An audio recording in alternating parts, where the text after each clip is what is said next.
Hello friends, मैं हूँ Dreamwork 06 और आज फिर हाजिर हूँ मैं आपकी favourite story unexpected true love का एक नया एपिसोड लेकर। एपिसोड नंबर 142, अबीर के इरादे। दादी ने बहाने से धवनी को अबीर के पास भेज दिया था। उसने पाकी को आंख मारी जो अरमान ने देख लिया और वो भी वैसे ही करने लगा। वो तो एक छोटा सा बच्चा था और उसको क्या पता कि क्या सही क्या गलत। धवनी ने जब उसे ऐसे करते हुए देखा तो वह हैरान रह कर बोली, छी बेबी, गंदी बात, ऐसे नहीं करते। अरमान ने दादी की तरफ हाथ करते हुए कहा, दादी ने भी किया। धवनी हैरान होकर दादी को देखने लगी और बोली, दादी। दादी तो घबरा गई। ये उनका ही पोता है, उनका पत्ता साफ करने पर तुला हुआ है। दादी नकली हंसी हंसकर बोली, अरे बेटा, कुछ गया था आग में, मैं तो इसलिए कर रही थी। फिर वो अरमान की तरफ मुड़ी और बोली, ऐसे नहीं करते बच्चे। धवनी ने पाखी का हाथ पकड़ कहा, दीदी चलो मुझे अबीर के ऑफिस ले जाओ। पाखी ने जल्दी से केक को उठा खाने लगी और बोली, नहीं धवनी, केक मेल्ट हो जाएगा। धवनी हैरान हो गई, इतनी जल्दी कैसे मेल्ट हो जाएगा, अभी तो मौसम भी ठंडा है। धवनी ने पाखी को इग्नोर किया और अरमान की तरफ मुड़कर बोली, बेबी चलो पापा को खाना देने कर आते हैं। अरमान तो अपनी माँ के एक इशारे पर कुछ भी करने को रेडी हो जाता था। वो जल्द से उठकर धवनी की गोद में जाता है, तभी पाकी ने उसे अपनी पर्स से बड़ी वाली चॉकलेट निकाली और बोली, ये किसे चाहिए? जिसे भी चाहिए बुआ की गोद में आकर बैठना पड़ेगा, नहीं तो कुछ नहीं मिलेगा। अरमान, जो धवनी की गोद में ऑलमोस्ट कूद ही गया था, उसने पहले धवनी को देखा और फिर ललचाई नजरों से उस चॉकलेट को।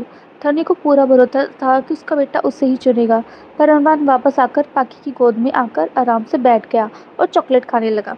धवनी को तो भरोसा ही नहीं हुआ। उसने धवनी का विश्वास तोड़ दिया था आज। धवनी अपने बेटे की ऐसी गद्दारी देखकर हैरान रह गई। वो उन पर से एक चॉकलेट के लिए धवनी पैर पटक बाहर निकल गई। पाखी ने दादी को हाई फाइव दी और जोर से चिल्लाकर कहा, धवनी टॉप फ्लोर। धवनी ने कुछ नहीं कहा और सीधा लिफ्ट में चली गई। पाखी ने ऑलरेडी एक असिस्टेंट को धवनी को लेने भेज दिया था, तो वो उसे लिफ्ट के बाहर ही मिल गया था, जो धवनी को सीधा अबीर के कैबिन में ले गया। उधर अबीर का मन कहीं लग ही नहीं रहा था। वो तो बस धवनी के ख्यालों में खोया था। उसके सामने खड़ी सेक्रेटरी भी धवनी लग रही थी, जिसे वो बहुत प्यार से देख रहा था। असिस्टेंट ने जब दरवाज़ा खोला तो धवनी उस औरत के लिए अबीर के चेहरे पर वो लुक देख लिया, जिसे देखकर धवनी का दिल जलन से भर गया। अबीर ने जब अपने सामने धवनी को देखा तो उसे लगा कि एक वहम है। सेक्रेटरी धवनी को अजीब तरीके से ऊपर से नीचे से देखती है, फिर वहाँ से दरवाज़ा बंद करके चली जाती है। इस फैशन एम्पायर में ये लड़की एकदम गंवार और स्टूपिड लग रही थी। क्या पहना था उसने, एकदम पागल लग रही थी। इस तरह जाकर वो अबीर के सामने खड़ी हो गई, बेशरम। उसे भरोसा था कि जब और अंदर जाती है, जो कि खूबसूरत मॉडल होती है, और अबीर को जाने आती है, तो उस समय वो सब एम्प्लॉय काउंटिंग करते हैं और 50 गिनने से पहले वो औरत उस केबिन से बाहर होती है।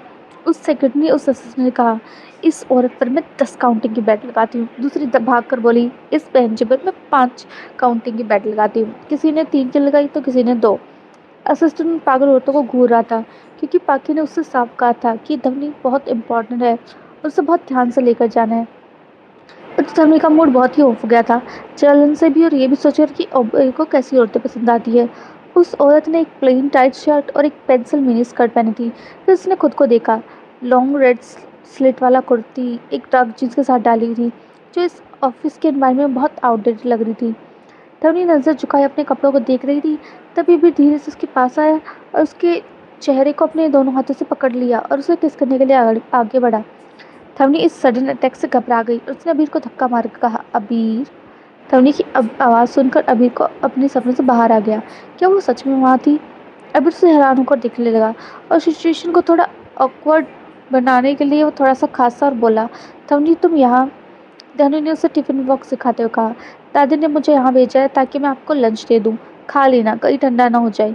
ये कहकर वो बाहर जाने के लिए मुड़ी। अबीर ने देखा धवनी बाहर जा रही है। वो उसे रोकने के लिए कुछ बहाना सोचकर बोला, धवनी तुम इसे ले ही जाओ। धवनी पीछे मुड़कर हैरानी से बोली, क्यों? अबीर ने टेबल पर पड़ी फाइल्स को देखकर कहा, मुझे आज बहुत काम है, आज खाने का टाइम नहीं मिलेगा। धवनी ने हैरानी से कहा, 5 मिनट भी नहीं? अबीर ने दुखी सा चेहरा बनाकर नाम से हिलाया। धवनी ने कुछ सोचा और बोली, चलो मैं खिला देती हूँ, आप काम करो। ये सुनते ही अबीर काफ़ी खुश हो गया। वो तो यही चाहता था। धनु उसके साथ में चेयर लगाकर उसे खिलाने लगी और अबीर आराम से लैपटॉप पर काम करने लगा। धवनी उसे खिलाते हुए उसे साइड से देख रही थी। बस सिसली काम करती हुई बहुत हैंडसम लग रहा था। धवनी बीच बीच में उसे खिलाना भूलकर उसे देखने लग जाती थी। उधर बाहर काउंटिंग अब 100 से भी ऊपर आ गई थी उन लड़कियों को भरोसा नहीं हो रहा था कि अबीर ऐसी लड़की के पास इतनी देर रुकेगा। अब तो वो लोग काउंटिंग करते-करते थक गए थे। धवनी बाहर नहीं आई थी। सब लड़कियों को भरोसा नहीं हुआ था कि ऐसी लड़की ने अबीर को रिझा लिया। कुछ देर बाद दादी, पाकी और अरमान के साथ ऊपर आ गई। अबीर के ऑफिस के बाहर ऐसी लड़कियों को खड़े देखकर वो हैरान रह गई। पाकी ने गुस्से से कहा, ये क्या हो रहा है? पाकी की आवाज़ सुनते ही सब डरकर वहाँ से तितर-बितर हो गए। उधर अंदर कमरे में धवनी को अपनी तरफ ऐसे देखते हुए अबीर ने देख लिया और वो हल्का सा मुस्कुरा रहा था। उसने लैपटॉप को बंद किया और एक बार फिर वो धवनी की घूमा और उसे किस करने के लिए उसकी तरफ अपना चेहरा बढ़ा दिया। धवनी उस समय उसकी तरफ नहीं देख रही थी, इसलिए अपनी तरफ बढ़ते हुए अबीर के मुंह में उसने चावल की स्पून ठूस दी। अबीर उसे हैरानी और गुस्से से देखता रह गया। तभी दरवाज़ा खुला और सब अंदर आ गई। धवनी को अबीर को खाना खिलाते देखकर सब उनको छेड़ने लगे। दादी ने कहा, बेटे के साथ बाप की भी आदत बिगड़ गई है। पाखी बोली, सीईओ साहब खिलाने के लिए अपनी पत्नी को इसने रख लिया, सैलरी में क्या दोगे? अबीर और धवनी बस इस बात पर हल्का सा मुस्कुरा दी।